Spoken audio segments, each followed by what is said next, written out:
kuyamba kulankhula. Okay. Right. Okay. Nkulu wadi mari jana. Mari ku gofu kunalo wa fake life banje.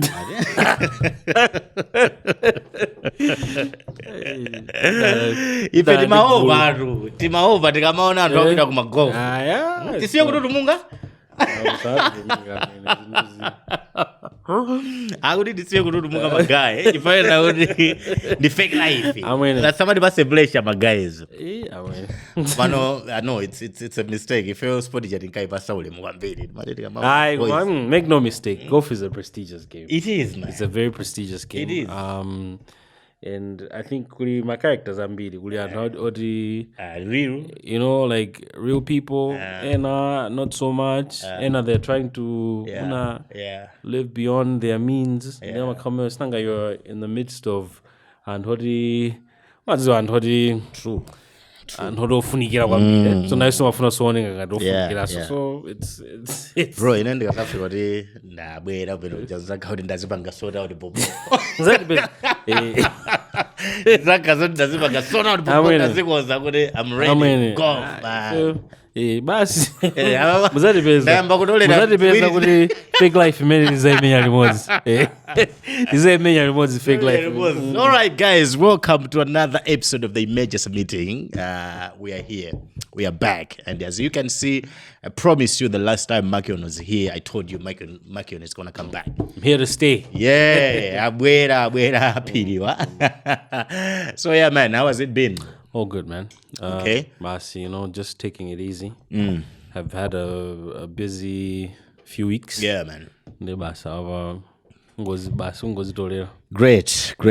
Yeah, it's been a good time, and as I will always say, I take this as it's a responsibility, bro. Being here on this table, exactly, in this room, exactly, you get exactly. And the reason this was called the emergency meeting, the boardroom, timakhulupirira nena kuti pali zinthu zina zake zonena kuti tikuyenera tizilankhulebe. And I always say kunena kuti pali mwambi pachoti chete sausanyama. You get it, And ndimaona ngati kuti kunoko kandi system kandi anthu ena amene ali ndi advantage anakhazikisa mutu mwawo kuti kunoko timangotokota nthawi ina yake. You know that, right? Kuti timangotokota. Kuti umankha kuti like anyamato swajochita. Nde amaziwa zoti akakhala ali ndi nkhani ina yake pachitika mwina pachitika mess ina yake nkhani tangoivonyane to the public tingoona. Asokosa 2-3 days kana kozidani. Zitha pompo. You know, there's a syndrome in Age Gunogodi. Even last time I said, we cast it out. I'm winning the Umazo even Macaudi, even my generational curses, and I would Uzab and Pereira would even the most my Kusaja we were short memory. Short memory. 2 minutes about fire. You get it? Because as we are speaking, I said there are a lot of things. Zimene zajitika ba flames bano. Obamwina we have lost touch, and then maybe we are no longer talking about it. They are no longer matters of interest, I think. You know, because but the sad part is ngakale timakhala nena kuti we have moved on from those stuff, from those stories. It affects and when again in the community that we live in. I mean, they were connected to that. Exactly. You get it, Because tunena bana, I think mwenye ujasana bezeke betu. Kani manager nesinwambisa.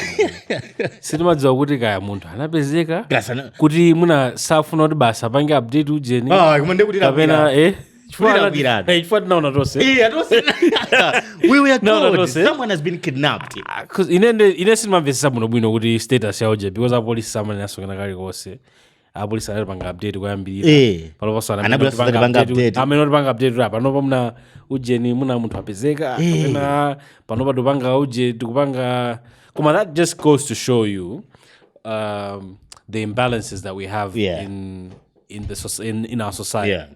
Kuda kakuti muna pale anthu ena ake oti munamake in society they are not as well to do as other people.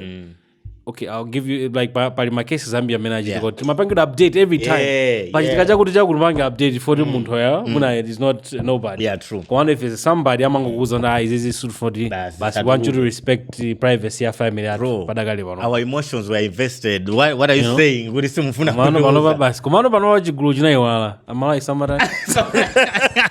You see there's that one and then there is that doctor who was murdered in Blantyre. Late Dr. Bobby. Up to today also, we don't know good Nkhani zazilibani. And Hokubaja Nabwera for the first time to now people being paraded. Up to now, we don't know. I think in many just the last update we got was Gudanamanga and Haja. So I think it's just a matter of Woody. I believe court because I don't think Woody Panoba Jiga any court to Jenny. Pesi benana yamba ichi amene azipanga update even za ku court. So abantu panomuna basi court go sana yambe. Sana yambe court go. Man. Kodina nditi. Ndini mazakumbukira nthawi inake za utima kondo so kuno. Utakhazikisa commission of inquiry. Kuti tifufuzisa kuti sakuti. Bro, tima commission. You know what? We need to do a commission of inquiry for why commission of inquiries don't commission the inquiries. Gulofufuza. Paino kapa kai gulofufuza. Kuri andofufuza. Sama fufuza popo. Oh man, I love that. Yeah. I love that. I say we okay. So you remember last time we talked about timakamba nkhani ya machani nkhani ya ma initiative amene amabwera kwathu kuno initiative on top of other initiative amene ma initiative onena kuti inakhazikiswa bwinobwino ndi ma structures mpaka there is a whole state operating kumaona kuti objective yake ndi imosi kena kusadabwaso kuti kwabwera chinthu china chooneka kuti similar ndithu in the way they operate. Get it? Now I'm talking about this because recent kunatuluka maina anthu kuti maina awa anthu awerengedwa mu parliament for the first time. Maina awa anapita ku mega farm unit. Mega farm unit inazatulusa maadvert kuti ifeyo we are recruiting farmers. Ndoto meko yabwino when you look it on the paper. You get it? Yes. We are recruiting farmers. So we want alimi onena kuti alindika 10 hectares, 20 hectares. Can you come to us? Tikupanga ni link kwa funders. I think make ndimene mapanga ndimene mapanga fund I think guys when ukakhoza kumeneku amakutumiza kumene kuja ndukapagula thumba lako ndikuvaya. The essence being kuti tofuna tithane ninja. You get it? Now that was 2022 if not 2023. Anthu ajamagwizana kuti mukalima farming season inoyi we need our money back because the money that you've been given ndi nkhani yonena kuti mutani mulime ndiye mutibweresere ndalama zathu. So we expect kuti at least mwina ngati mungaliphere farming season mwina the next farming season you'll be able to give us. Unfortunately anthu aja ndalama sanatani ena sanapereka kufikira kuti boma litasintha chifukwa cha zikhalidwe zimene zimakhala kumbuyoku anthu ananena kuti anthu amaona ngati mwina ndalama sizipezeka not going to recover it. And we even said kuti amega farm unit ananena kuti anthu ena we cannot trust them. Now those people amene maina awa anauluka ku parliament abwera kuti afuna chipepeso. How are you seeing this, man? I'll just say, as a lawyer, I'll just say it straightforward. Yes. Just pay back your loan, bro. Let me tell you. No, let me tell you why. Let me tell you. Okay, let me tell you why. Yeah. Because I've seen documentation flying around Woody and Hajafuna defamation. Yeah. In defamation, defamation has every aspect of Mured. Makanima elements. Yes. Okay. So even defamation has its own element. Okay, what is it defamation? My element second order. Yes. One of the core elements, defamation. It has to be a false thing. Okay. You understand? The subject matter So no one the way they're taking it could be all wrong because what they were supposed to do aone contract yawo Yeah. ndi ujeni ndi institution iyo kuti pali ma privacy clause ena aliwonse kuti you understand they should take it from that angle kuti okay privacy fail privacy yathu inapeza kuti apanga ujeni you know they should take it from that angle osati taking it from angle ya defamation ifanye nthu chonchoona mamvezeza so kuti palibe munthu ubwera kuti ukana kuti ine ngongole sinatenga of course pali anthu ena ake kuti muna wake ngongole yawo ichanamaliza muna anamaliza muna sizina pangidwa update jani muna zimezo zisokhala kuti muna wake that's slight osa don't quote me ino muteteza ndrama za bomba umaziwa amene timavutira munthu khanga nineyo kuti munthu ati I did law umakakati kuti everything that fana chimene akunena chinachi chonse ndekuti he's speaking on behalf of all lawyers. No, man. No, this is your opinion. So, okay, so you should always repeat this. They'll have a better chance at account you ngongola kunamaliza ndakuika ngati ngongola kusunamaliza. Awerenga pamene. Ndo tomero ndipanga defeat. Kodi nena manani? Ngongola nganamaliza makuti simungandike chani. Koma ngati yo already 100,000 imene you're owing ndakuika so list back. Sunapereke. Ulibe back. So it goes back to say kuti just pay back your loan. Because if you pay back your loan ngini mesi dakatani pali kagulu kenake budget pa Facebook ka bwalo lete sangongolo yeah anthu amapangana pamene pachana amajema ine amene ndimayesesa kuti zisasatheke amene so kuti ndapeze anthu amezana azengani ine sindikuyisara kono ndisanafike kutali kuti anthu ajana ika pamene pachana ma defaulters anthu amene anakidwa pamene pacha inali list I think mwina yochokera mu database yawo ndepa list pacha pamaonesa unena kuti ena partially they have paid ena so mwina amaoneka kuti anapereka yonse I think sana pange extract anthu amene sanapereke okhayi anangopanga print I think chidata sheet chonse because ndi information ndinayo ine yokelewerawe ndaona ngini tanaona kuti wait a minute ngini ina I thought ni ma default so like ngati is ma default maybe it's not very right komano anyway it can make sense a bit kuma ngati is ma defaulters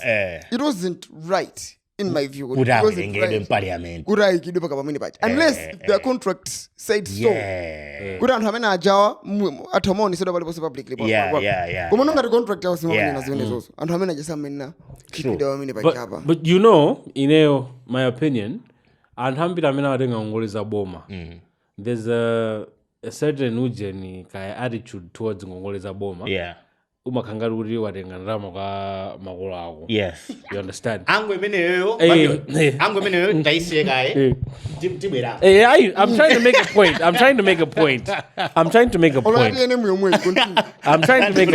so my point is nena kuti ineyo I'm not for kupanga display maina I'm not for that what I'm saying is that I'm trying to take an angle like as someone who knows a bit about the law, right? Kuti no kupanga kunena kuti okay izinthu zimene zinaenderamu izinthu zikulakwika kapena ziyanja so that's why I'm saying kuti anthu the reason they are found on that list is because of the attitude they have towards ngongole za boma umamvesesa timakanga tuwatenga ngongole kama makolo ako masendukupasani it's not like you're struggling so imazafika nthawi naye kuti boma ichimangotopa kuti akuluakulu ningoikani maina anu kuti because you know what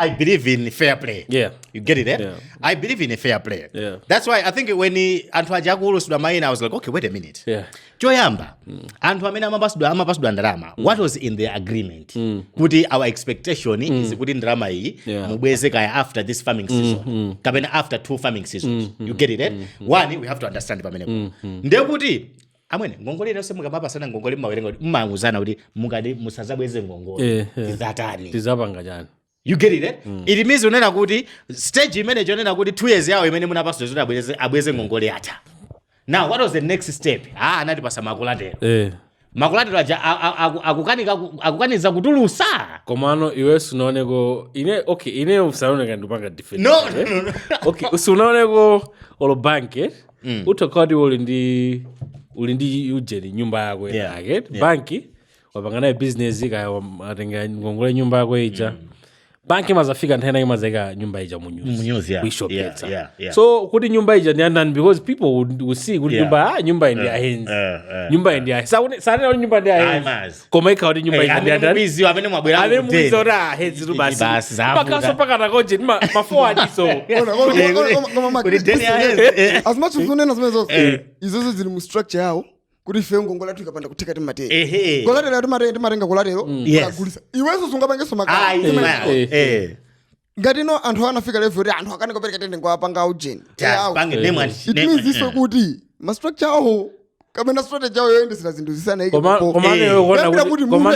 listen munthu ngati anthu atenga ndalama they know kuti anthu anakisa zabwezi anthu anakisa zabwezi tizatipanga nawo bwana exactly anthu ajama ruma anthu masherifi majani tizina nadusa kuze pamene okay so let me get more not name and shame yabo for me okay ikuyenera mwina ikhale kuti ili pa level ina yake contract mucha kuti ndakuza kale kuti structure tapereka yangu inu ndine mwatenga 200 million 200 million malamulo athu tikugwiza muzindipasa pa interesting mukwenda muzamalize in 2 years okay chabwino ahenzi nditakhala zoti muna pa 2 years ndrama yanu sinakupaseni ineyo ndini ma property apa okay ndoti mukuyala magalimoto ndi magalimoto awiri awa at least kuti valuation yake it's equivalent to the loan you get it nde kuti you are agreeing kuti zikasamafika kuti 2 years yatha ndrama yanu sinakupaseni ahenzi mtauzatenga ma properties wa ndikuika pasika ndikugulisa you get it that is a security for me amene ndikupasa dollar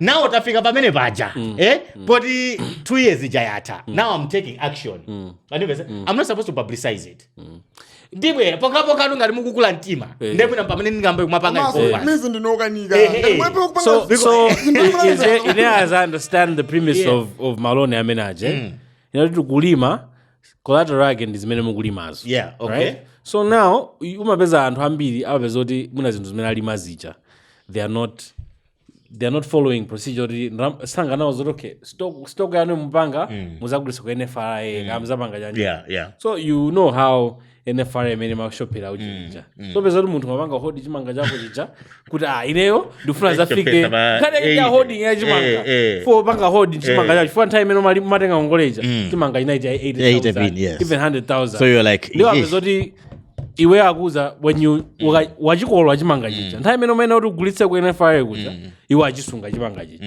you understand wachisunga ndi wazapezeka kuti iweyo kuchisunga ona ngati chikwera ngini chambotani yapanga taking a dive ndi afika no panga dive uja kuti ndikachigulitse NFRA kuti asakugula somesa ndiye wapezeka kuti ndi chani okay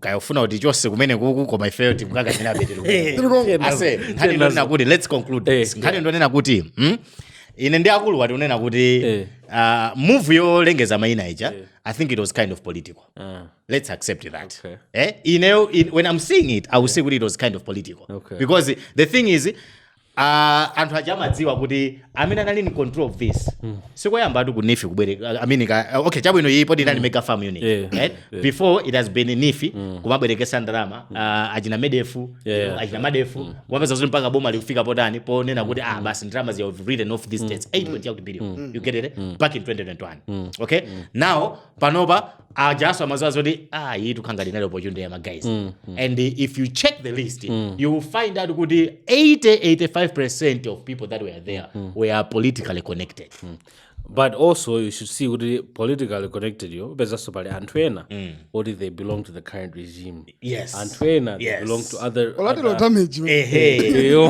ndekena ajaso amabere ngoti sango pasa naruka tapo nyine nena odi you get it as much as I don't want to say it was a political thing sadala kumano kuponga post ina kuzathandiza jani imene jabe ndususana nayo zathandiza jani asini kuti post mayine then what because I'm telling you if these guys get a good lawyer bro they can be paid zone ifika kumene ungapeza zone kaomba meli sine judge mwina on good merits they might succeed you know whatever because I feel like those kind of decisions samafunika my emotions. You get it, because I feel like where there is a contract in place, where there is a whole structure of how and pasana. But then also sometimes you have to see, you know, kukotiko, you shouldn't appear to be doing it to get an advantage. You know, to your own advantage, because you're owing money. Yeah. Now you've seen, abandi totenga bojani, totenga drama. This is America. Bali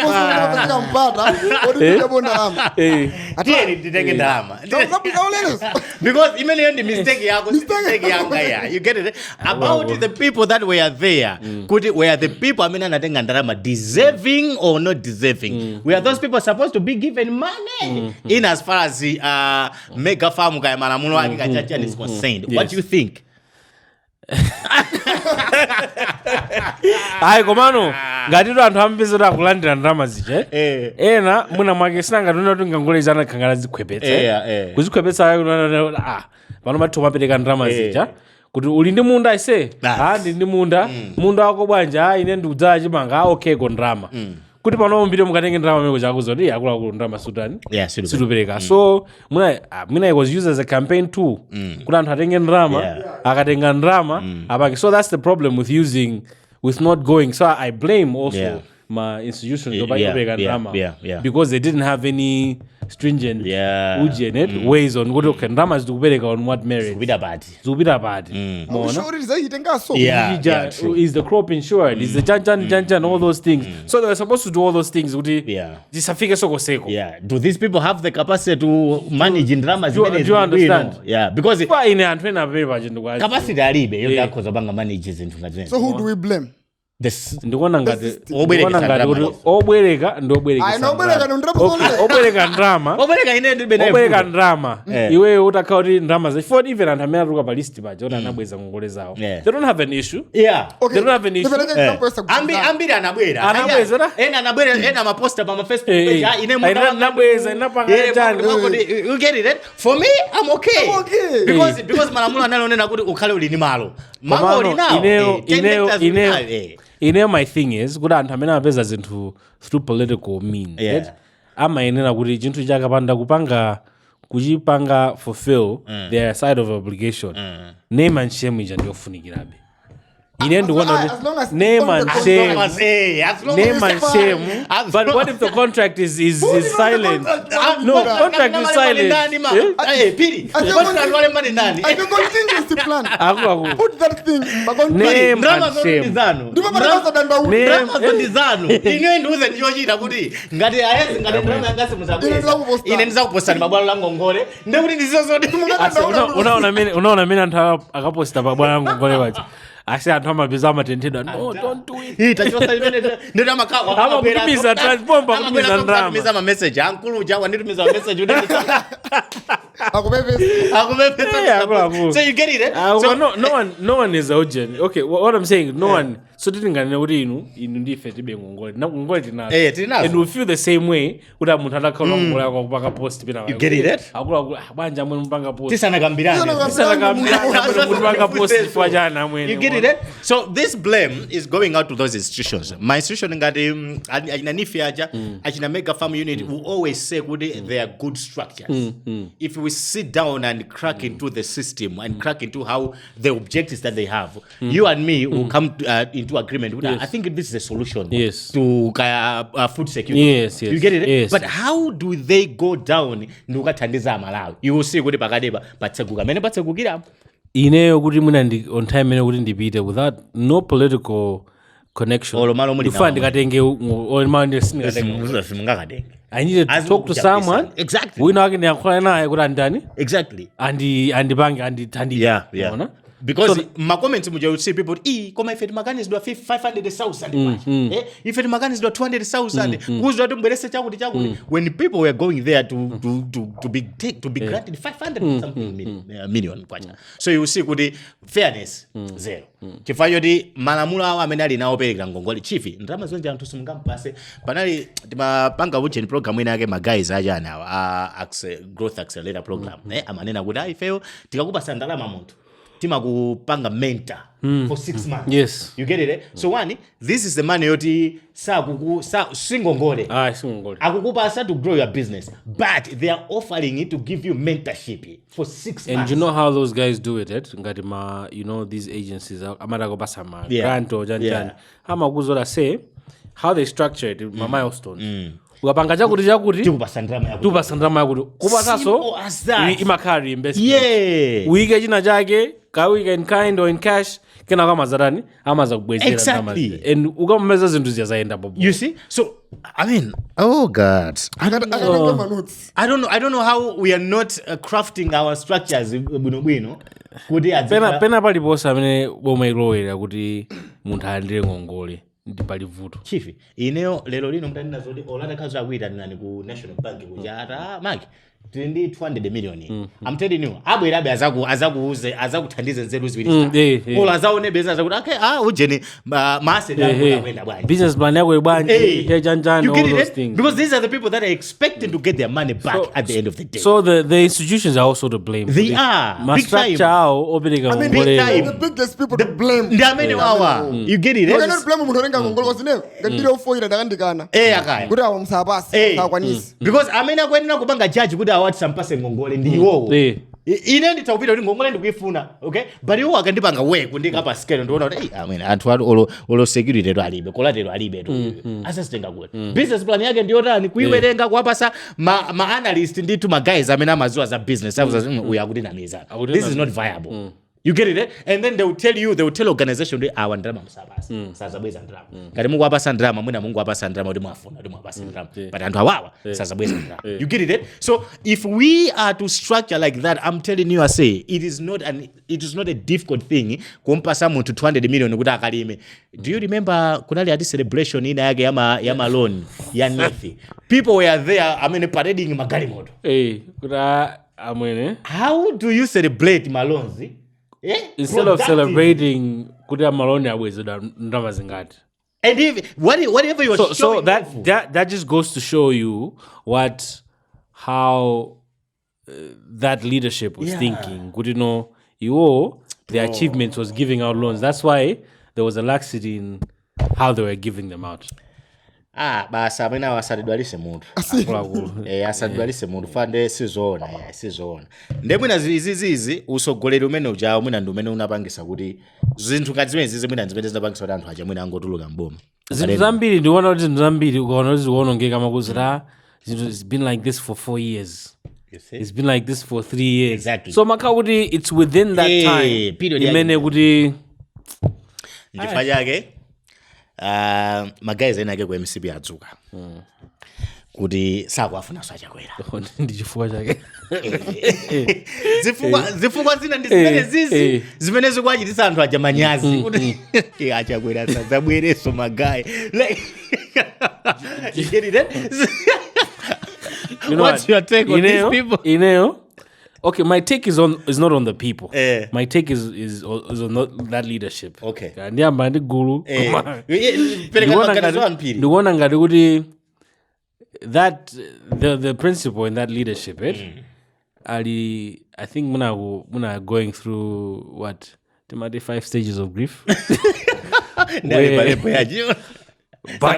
Bargaining with your like you're trying to you know, you're not accepting of because that's what happens. Yeah. Before like a normal like a person or the organizer board, I might organize okay, chintu chinavuta pa. Yeah, true. And I don't know chintu chinavuta chifukwa muna zimene mapanga ineyo. It means uri munthu uja akona kuti yeyo anaibobo.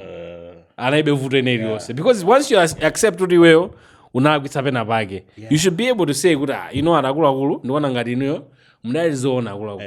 Ineyo muna chinthu chindichisiye kai. Yeah. Pabwesa anthu ena akoti and he would get so much respect for doing that. Yeah. And his legacy, he would have whatever is left of his legacy would be. So imagine having a legacy yonena kuti unaiminaso kena ndikuluza. That would be your legacy. Yeah. Because I feel like that the thinking is okay, muna boma iga joka pazakhaoti palibe munthu naliyese as no with a name as big as mine. Oh yeah. So ndikaimira zakhaoti ndangotani zangopita mwina akusuza choncho eti sinangaso akuona kuti amayi samachidoyiwala mulendo Komano, the only thing, ndiwale bwanji. but you know, with the trajectory that the country is going at it seems good 5 years ago, 5 years ago. Yeah, true. Like economically speaking, yeah. So for someone to come in, could as abangeno topo jimene jojo. Yeah, you're right. So that can only happen in a country. Abanga rebranding, bringing new blood, bringing young people to come. Maneuver through.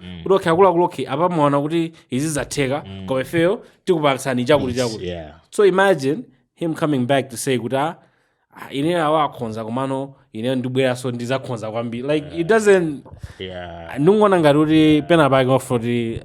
Accept. So you're with these people? I'm with democracy. I feel like with democracy, right? Democracy within that institution, the wishes, the general consensus, the general view of the people. Yeah. Without no fear of you saw that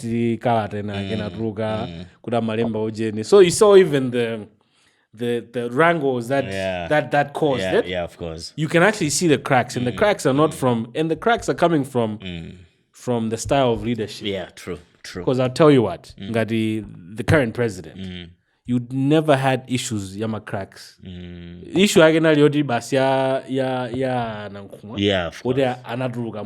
That was the only issue that was there. But even there, you didn't find urantu hamulondola muntu.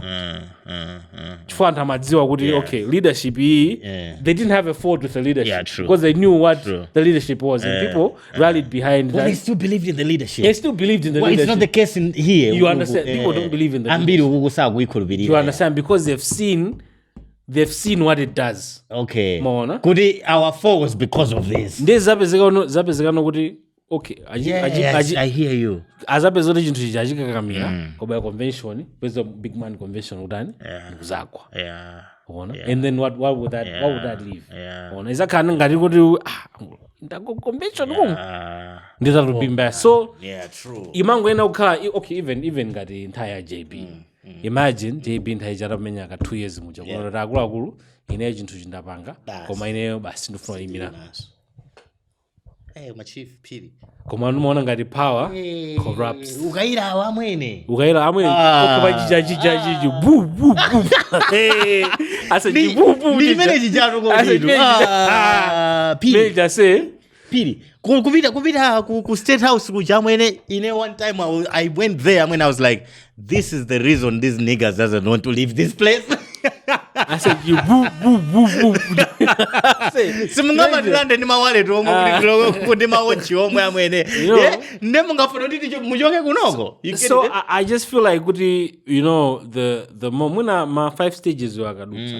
Muna azazindikira buna batsokolo. No, you know what? I talked about this zisankho zitangochitika kumene. I said kuti because I understood kuti the leadership contributed 80% of the downfall. You get it, eh? Because that party does have some good people. It has some smart people, some good people. Exactly. Komano, they are not able to flourish because of the style of journey. Leadership. So, I said, if these people want to come back and want to come back stronger, what they are supposed to do and how they have to go to an early convention. Kasisi malamulo kwako makwenena agwire malamulo awaja alole. Do you know, like kuti entire Muluzi, you'd had MCP trying to get into power for multiple elections, trying to get in, but they never got into power. Yeah, true. What happened? They rebranded. Yeah. Kunabwera ndani?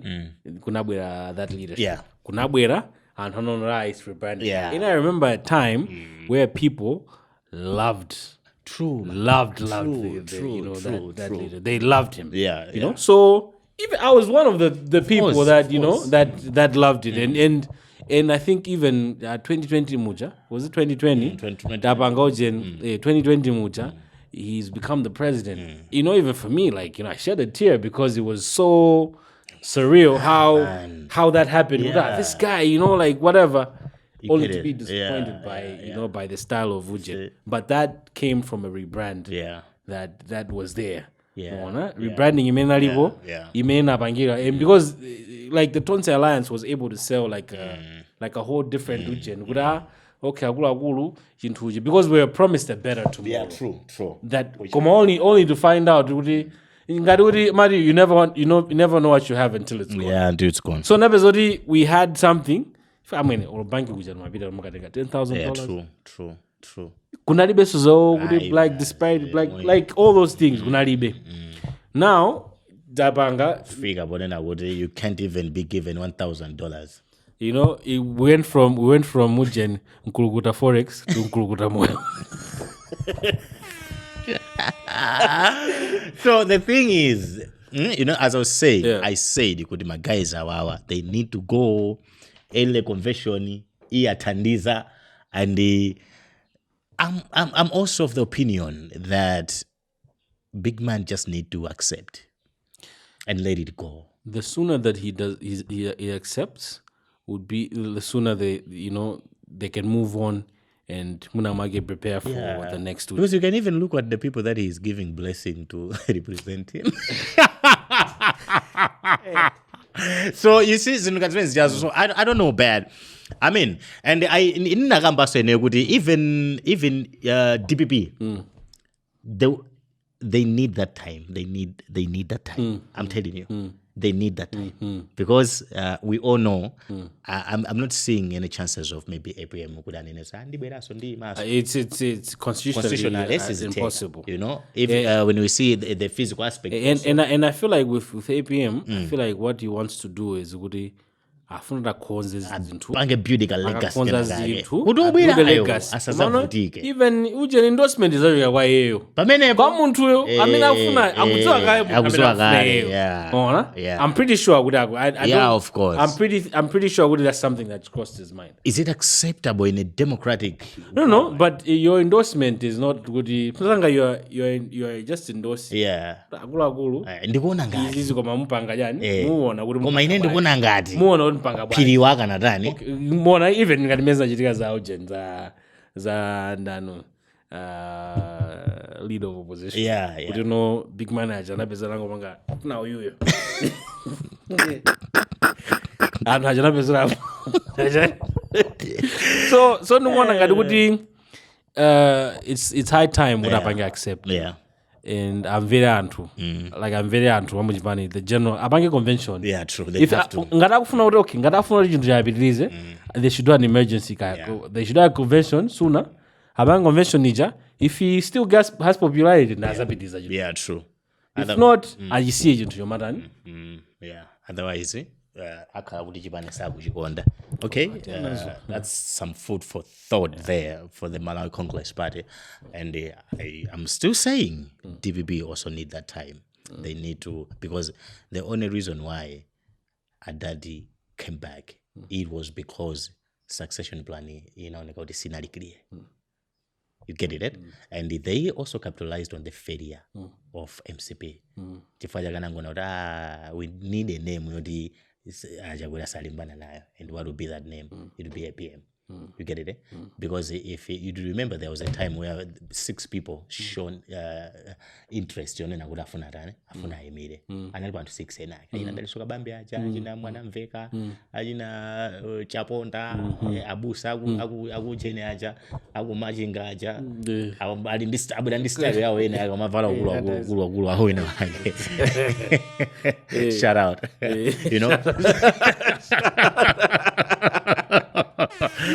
So I feel like they also need that time. I've also talked about UTM kugoneka ngati kuli nkhondo zapasi tizimva pompano. Komanso panoba what you're saying, I think the current leadership, I think panoba as much as that's important business succession, they don't have to do it now. No, man, no. I just feel like now they have bigger things to concentrate. Of course they have. Because panoba kabezodu kupanga kuti kuyambira tupanga zajanjani zabezoda anthu ake they'll beat them. Because there is itu palika ka element kana kake ka element ka hope kena kake. For anthu mene muja, I'm sure kuti even the current cabinet ministers amaona so that ini amwene chinthu chimafantasy tachitenga so angopeza kuti munthu yangopeza kuti pano pangomuza kuti asewe ndona ngati iweyo this we still have 5 years to go 4 years to go atopeza kuti akupanga demotivation so I feel like now they have bigger things to concentrate but we can't lie there's camps inside, man. They are.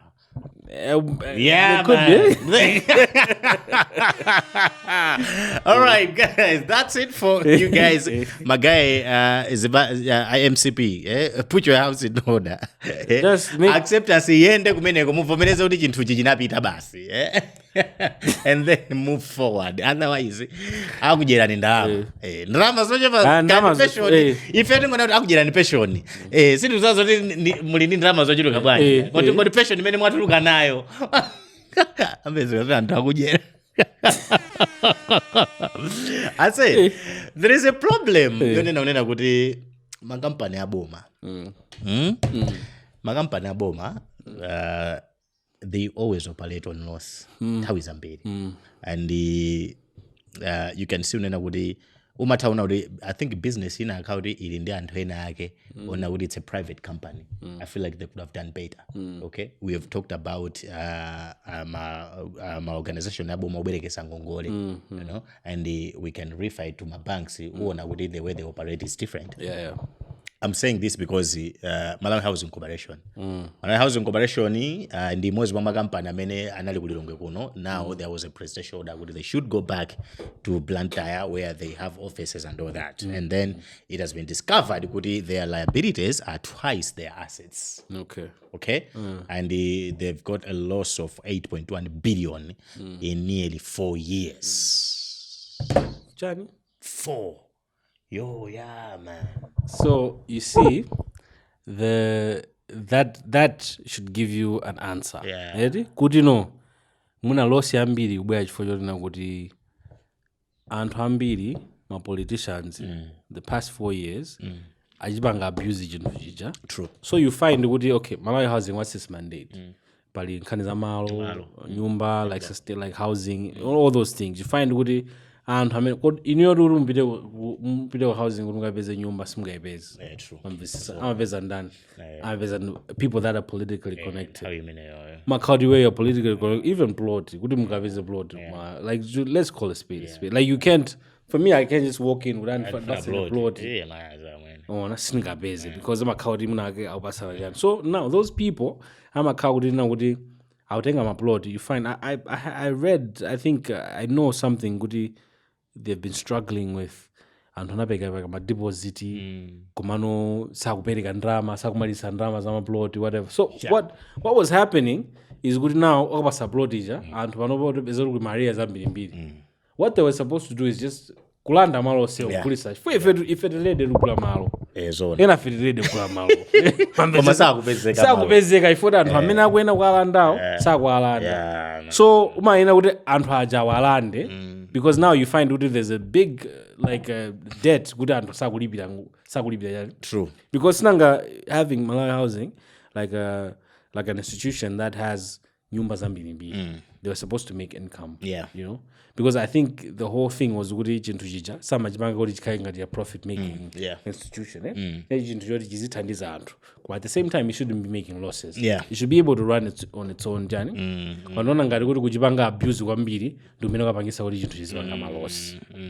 When that thing is making losses because of politicians have used it for land, for jani, for manyumba. Wepezoti kuli manyumba ambiri oti anthu sakulipira amaukhala amene muja. So it needs to be an audit kuona kuti okay awandawo and munaso name and shame just so definitely.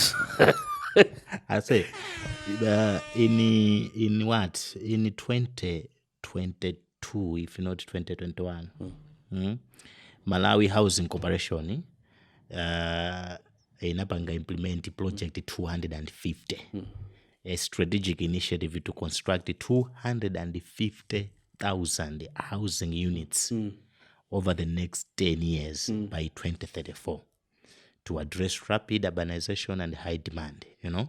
So it was aligning to Malawi Vision 2063. Chief, kena kunapeza zoti the following year now naonena kuti akuti ankana kuti the partnership with the Albada International Development Company is expected to start by building 25,000 to 50,000 houses as part of the overall 250 goals. And I think their plan was kuti pachaka at least azikhala kuti azosako na 10 20,000 you get it. This was in 2022 if not 2023 if I'm not mistaken. We are in March 2026. There is not even a single unit, and these people anasegulira kuti akumanga headquarters ya 8 billion. You know, ali ndi strategic plan so they ndimona ngati Malawi it's not like even Pamino, that was a partnership with an international company. Malawi is not appetizing when it comes to investment. Okay. Because investors are worried can Ramazanga zazututsa banje vele kuti. Okay. But it's zambiri mbizi. So like if you found upezoti my investment ambiri amena kubwera kunoko. There's farming, ma mining aja. Those are my investment amena kubwera ifanta kudzoti okay ndikatenga ndikapanga mine Ramazanga zabwera because ndikabajigulisa kunja. Ona. Koma kuti bwere munthu pano kuti ineyo ndikumange manyumba. Anthu hajabereka ndalama zya Malawi kwacho ndalama zimene zazilenga bwanji. So that's why you find the companies in Shoprite aja they're closing down because they don't know how to take their money out because Malawi is not that appetizing. As if ungangodusa pachipana apa with Shoprite. So it doesn't even look like it's going to close anytime soon. Okay. Just across the border, you understand? Because that's a different country and it's more appetite because people know what Azaring and Ramaza. So I think with that kind of initiative, I had to call them that their hearts were in the right place. Kumano, Malawi is not appetizing for investment. Man. Do you know it's sad. This is a public institution.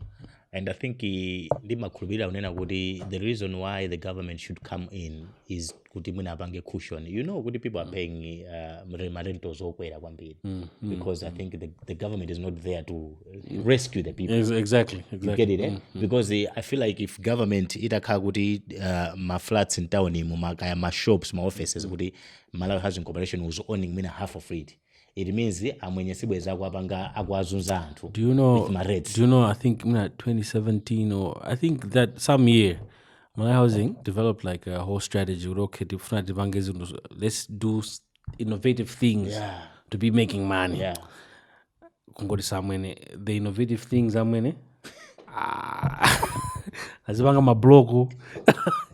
You know, cement blocks, majani. So you find some of their liabilities and with their innovation, cannot pay for their liability. Can't.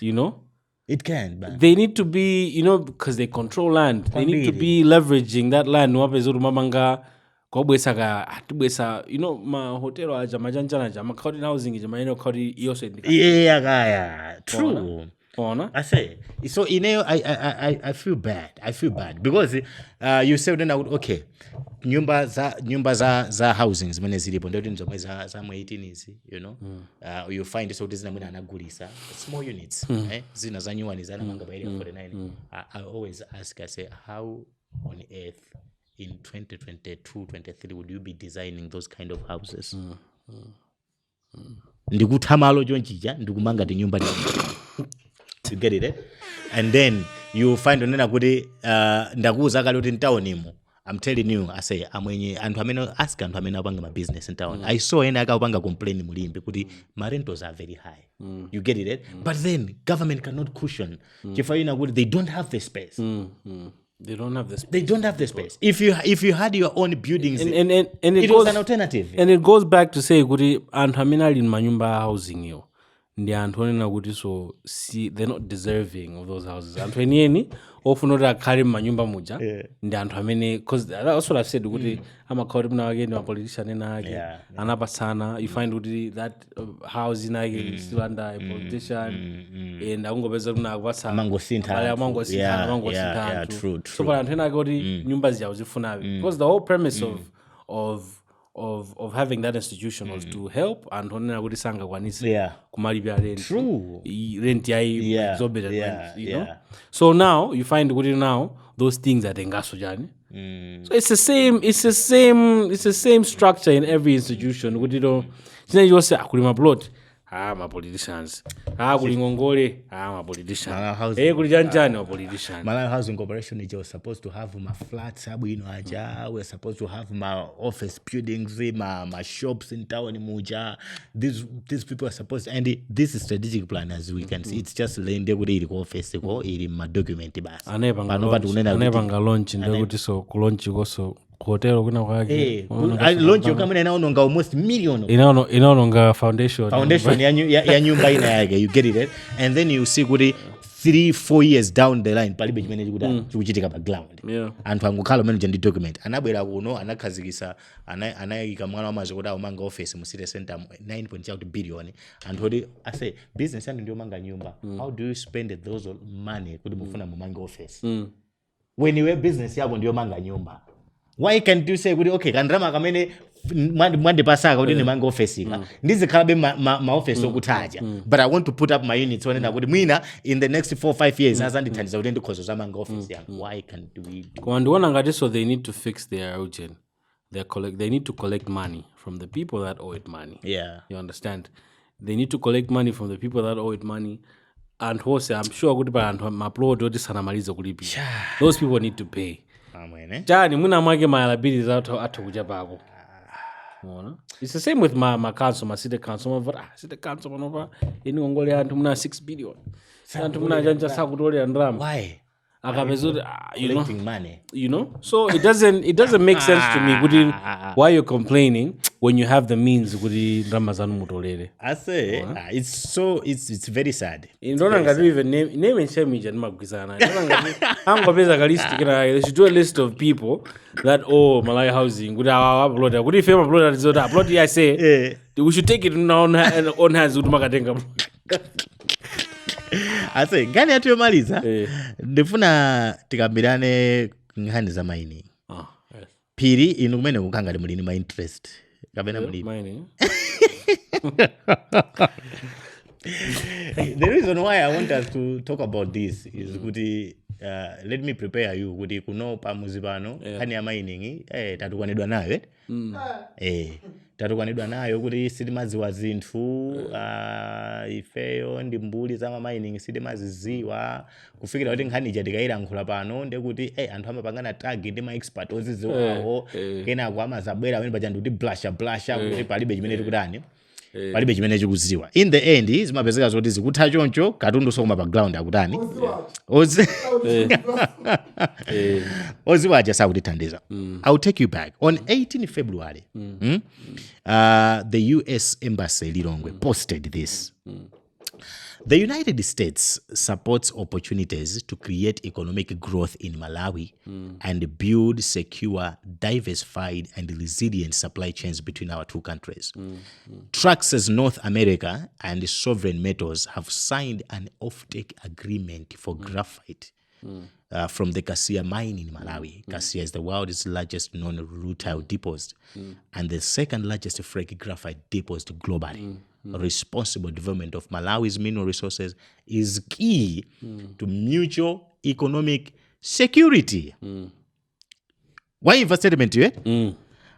And then kunapezeka kunena kuti anduna asa mining atakaima parliament.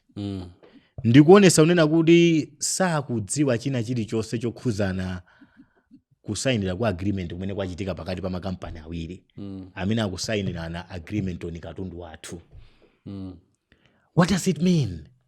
Okay, so I think we should also look at it kuti pali ma parties atatu. Wait. So first party, the Malawi government. Which is in agreement with that company Obanga extract. Sovereign Metals. The agreement is between these two. Now, Sovereign, by nature, even kutenga zintu zawo, you can ukagulisa kwa the third party. Yes. You understand? Yes. So, the agreement between the second party and the third party, does not really involve the first party. Okay. You understand? Just get me in a way. Eh? Okay. Does not involve the first party. Okay. Were they supposed to be there? Maybe.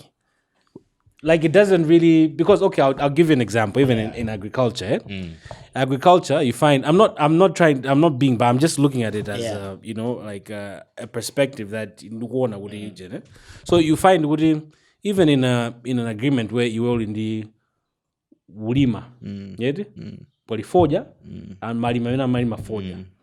Mulima Marima Foja, I'm a grisa auction holding. I'm a boy, I'm as a grand the mabuyers gula mabuyers ama kodi waja fojo ngasho pesa kwa you understand they have standing agreements with right what muntu jimina maina kupanga is they just have to make sure that relationship between the farmer and the buyer ajibanga strengthen farmer just hanga pesa it will not be taken advantage of you know so in this case what I see is that MOU, I think that MOU was a non-binding MOU that was signed between the second party and the third party. Okay. Now that's an off-taker. Yeah. What we need to discuss is the contents ya agreement ya Malawi ndi company. Does it benefit the people? Does it benefit the people? If it does not benefit the people, then we can be questioning now. Kodi banji sina bezeko kumakumene kuja. By nature, it's just. I feel like it might not be bezeke. So kubezeka kumene kuja. So now we feel like kuti bezeke. Chifoyo na kuti US Embassy ndimene yankhula kuti nokuda chanchanta puli 12 billion fund yoti banka chanchan. But in essence, hence, ife kubezeka kumene kuja wasn't really. It was important kubezeka, but it's not something that affects the agreement ya anthu awiri. I say because I feel like kuti pamene mwina agreement sina longosoke kwambiri because we have been remember we've been complaining kuti mwina ma agreement atu kunkhani za mining you get it because there have been scenarios whereby mining imapezeka zoti yayamba komano sitikuona phindu lake ngati Malawi kweni. That's why if as a citizenry we should investigate kuti kodi contents ya agreement ya Rota ndiotani. What are we benefiting from that? Because now we've seen the other hand. We've seen kuti ukuli 12B. You understand? If ever 12B baje kuja hapo ndama zingati. You understand? Tukuja hapo ndama zingati. So I feel like kuti in a way like kuti sometimes I would because I'm talking as a professional, right? I have to look at things on both sides. Now when you look at was it wrong? At least there was if that thing is happening with the American government is concerned, as a courtesy. Minister of Mining, muzabange attend. So I feel like that arrangement was. That meeting wasn't to know that kind of meeting. Okay, komano American company might not be to blame. Chifasiri mu agreement ndi Malawi. Sovereign metals ndimene ili mu agreement ndamene ali maina. You get it? Now, because timanena unena kuti I think there's been a debate kuti tizika kuti tili ndi stake ina yake. I think also that the whole worry from the citizenry comes from the fact that Kumaya Ngogo have never had a meaningful mining deal. You don't have my own. You to banga benefit from this, from that. I've been to Zambia. I've been to the Copper Belt. I said mining activity. Yes, I said there's a lot of mining happening. You can actually see what it's doing to the economy. The logistic companies, they're companies with trucks, they're benefiting. People with trucks have business at hand. There's Chani, they're benefiting. Even the community, they're benefiting from that activity, right? Also benefiting Olandira Federeza. Also mangira school. Benefiting and guri iwe sunga dutse muna the time that I went, I drove up to the DRC to DRC.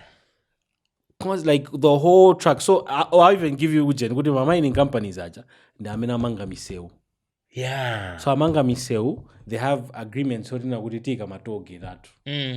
Akumanga miseu major lane muna 300 kilometers. Akumanga unenda ifeo titenga tika matoge taife tizimenya ifeo ndrama zatu. Because of the money that's coming from my mining umeo, you understand? Yeah, man. So now I feel like kuti pena bage we're not on top of things. Exactly. We're not on top of things in a sense kuti no zimajitika like over our head, you know. There's been like small scale mining that has been happening. Right? You find all small scale mining is bangika and benefit yake you want an individual benefit. Mining. The mining iru komano. The first time, let me cut you. The first time we talked about these things, and when I got nabwera ndi uchi, sovereign metals, iribe mining license. They only have exploration license, and after that they will have to apply for chief. Exploration.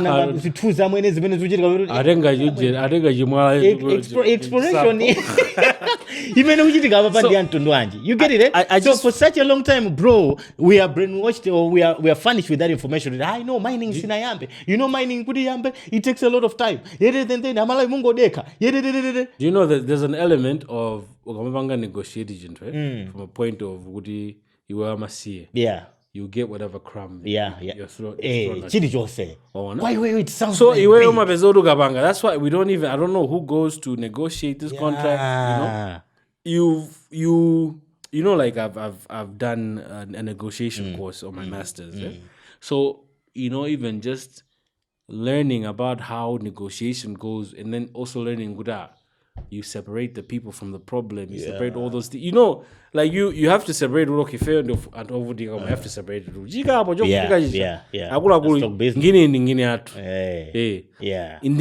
the first place, we own this cartoon. Exactly. What was supposed to happen was Boma Imeno Kandi company. Exactly. Do you understand? Company. Kakari company ja. So the way that mining company is coming, I was already wait in the company. Yes. That move because I'm sure by the budget or to budget exactly. Drama is so we know. Agula Jidrubanga, if na my company or bank partner the company. Kaka 50-50. Yeah. Kaka, that's what even Botswana does. Come a company actually in the state. In fact, you'll be buying the shares from our company. That's what Botswana does. Yeah, I think Botswana, I'm a banker, anabanga, the beers are Jama half. Yeah, because it means more. If there will be any meeting here of Tega, you are at that meeting. Now, just because you have a small gen, you are also operating from a point of Wamasi.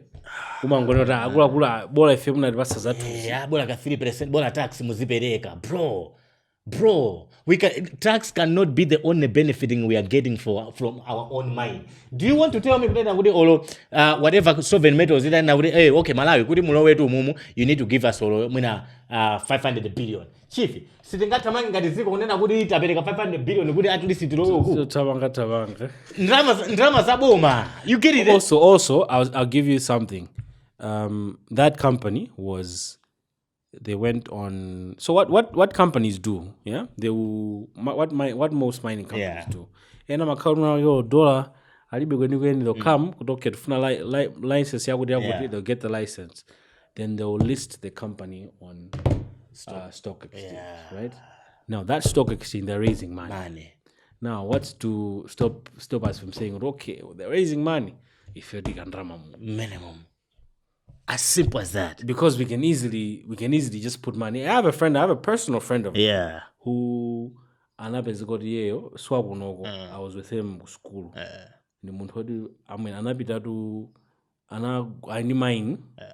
mine it. Ala mine ndubanga list company yake pa Nasdaq. Kuda bange raise 300 million. He raised $300 million. $300 million kuda abange mine. So that's what happens with mining companies. Yeah. Mango funo kai woru ndu tekera kwa kuna wake kena ko raise money. So what I'm saying is good. Magampana mini wa mafuno all whatever they are doing, their strategy. Akamabweresa anthu aja kuti atufuna isaina umazifusa that tufuna strategy yalo. Yeah. That was strategy. Muyenda bwanji. Kuchoka apa. They should also be involved in kuti company yanu mufuna muzanga mine unoko. Kodi strategy yanu ndiyo tani. What's your strategy? What's your 10-year plan? What's your strategy? That should be one of the prerequisites of getting a mining license. And what my just don't know strategy yanu nimene mufuna ukapanga raise now okay. Ababa I feel zega bonda. Yeah. It should be on top of things in that regard. Could you know azika kuti every step of the way we know. Yeah. It's the same as kuti ukamatenga ngongole unama kuza taba same business plan ya kula abasa ndram. Give you a plan. So it's the same if you want to abasa ndram. Yeah, we're giving them high value. Do abasa high value thing. We need to know what are you going to do with our thing. Adbanga jakuti okay fair so tuona ngarudi kunoko tuona ngati rare earth wanuyu kapena chanchanu lithium batteries muzipangira konkuno mpange setup plant kunoko muzipanga kuno. These are the conditions we have to understand ngati simukufuna tipeza sonthu ena sopanga exactly just because we operate from a point of amasiye timangopanga yani timangotenga and to ababa kuti tupyese ntima because that was only Kasia. We've got Agudi Kangankunde rare earth deposit in Malaga is one of the few largest and most significant rare earth resources. Tukamba Zakuluta, the largest deposit. Graphite, the second largest, and then it will be done to Kukasia. You get it? We are talking about it's one of the few largest and most significant rare earth. It means there is already a available market. There are already people looking for it. You get it? Australian listed Linden Resources is mobilizing machinery to start mining at Kangakunde this year. It means they have obtained a license. You are banga mining. What is in the agreement as well? What are they? Professor, Panomo access to information. No one can really feel zangu banga request information. Azadi base. These are what we are benefiting. Because royalties. I get my royalties. Because I feel like we can do more than royalties, more than taxes, bro. So because we operate from the point of if I'm a CA, everything that comes tumajirenga Linden already signed offtake agreements to haul Kangankunde monazite kaya concentrate to Australia where it will be processed into high value layer earth minerals for sale to producers of high strength magnets. It means we're not processing and then however State President Arthur Peter Mutharika emphasized the importance of local processing to the Malawi economy, citing the potential of Kangankunde before announcing a wholesale ban on exportation of raw material of raw minerals. Linden still insists that it will export the monazite concentrates. Because processing to concentrate level is the highest level attainable in Malawi, taking into account the available infrastructure. But you see, that goes back to Kaligare. So the best that the leadership can do,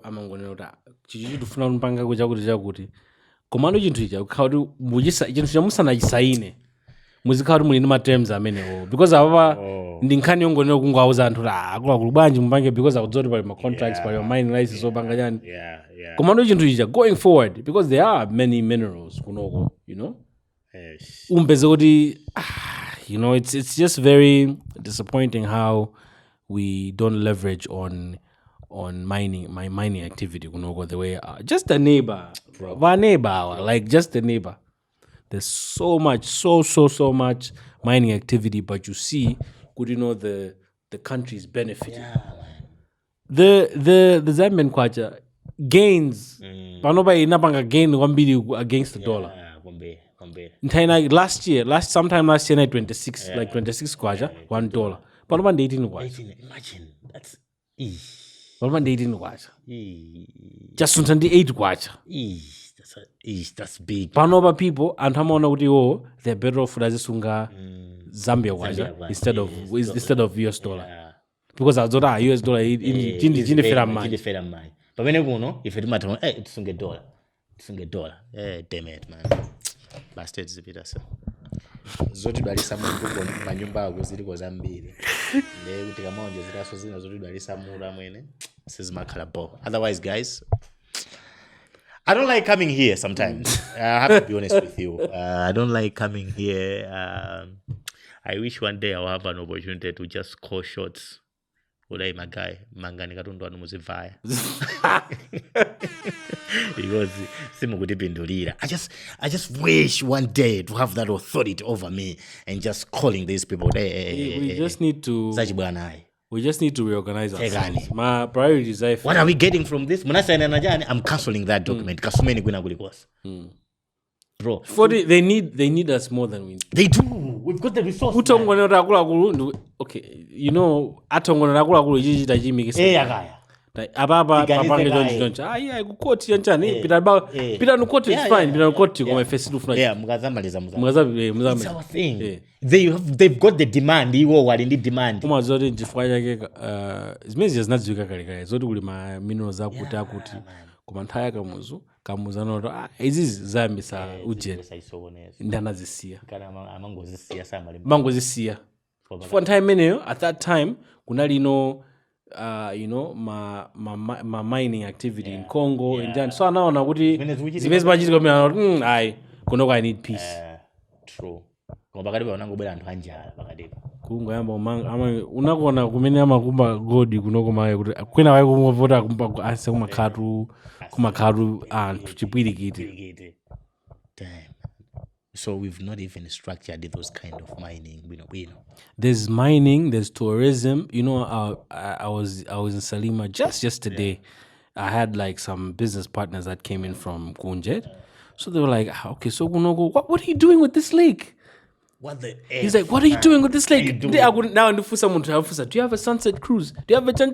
Zero. Just a simple board sunset cruise. There's nothing.